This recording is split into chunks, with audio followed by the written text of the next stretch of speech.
টঙ্গীতে dyeing কারখানায় কেমিক্যালে দগ্ধ হয়ে শ্রমিকের মৃত্যু, আহত এক।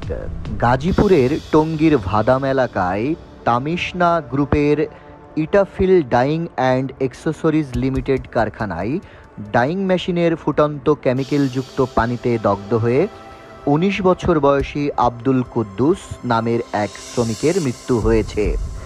একই ঘটনায় ইসমাইল ৩২ বছর বয়সী নামের একজন শ্রমিক মারাত্মক দগ্ধ হয়ে বর্তমানে ঢাকা মেডিকেল কলেজ হাসপাতালে চিকিৎসাধীন রয়েছেন।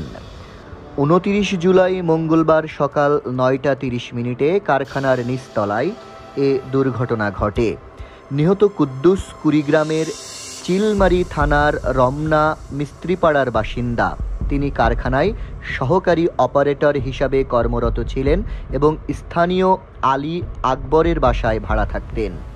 দুর্ঘটনার বিবরণ ও মৃত্যুর সময় প্রত্যক্ষদর্শী ও পুলিশ সূত্রে জানা গেছে, সকালের শিফটে কাজ করার সময় হঠাৎ একটি চলমান ডাইং মেশিনের ঢাকনা খুলে গেলে ফুটন্ত কেমিক্যালযুক্ত পানি ছিটকে পড়ে আব্দুল কুদ্দুস ও ইসমাইলের শরীরে।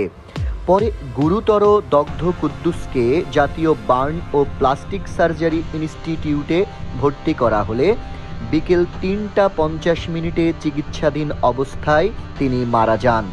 দগ্ধ অপর শ্রমিক ইসমাইলকে ভর্তি করা হয়েছে ঢাকা মেডিকেল কলেজ হাসপাতালে। তার অবস্থাও আশঙ্কাজনক বলে জানা গেছে। ধামাচাপার অভিযোগ ও পুলিশের বক্তব্য। নিহতের পরিবার অভিযোগ করেছে, কারখানা কর্তৃপক্ষ ঘটনাটি ধামাচাপা দেওয়ার চেষ্টা করে এবং কুদ্দুসের মরদেহ গোপনে হাসপাতাল থেকে সরিয়ে নেওয়া হয়েছে। পরে হাসপাতাল কর্তৃপক্ষ বিষয়টি শাহবাগ থানা পুলিশকে জানালে জিডি নম্বর ২০৮১ তারিখ ২৯/৭/২০২৫ অনুযায়ী টঙ্গী পশ্চিম থানা পুলিশকে জানানো হয়।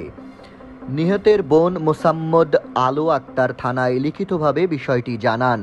টঙ্গী পুলিশ থানার ভারপ্রাপ্ত কর্মকর্তা ওসি ইস্কান্দার হাবিব বলেন, ঘটনার পরপরই আমাদের পুলিশ অফিসার পাঠিয়ে তদন্ত করা হয়েছে। এখন পর্যন্ত কেউ লিখিত অভিযোগ না দেওয়ায় আমরা একটি অপমৃত্যু মামলা নিয়েছি। অভিযোগ পেলে আইনগত ব্যবস্থা গ্রহণ করা হবে। শ্রমিক অসন্তোষ ও আন্দোলনের আশঙ্কা। এদিকে ঘটনার পর থেকেই কারখানার শ্রমিকদের মধ্যে ক্ষোভ ও উত্তেজনা ছড়িয়ে পড়েছে।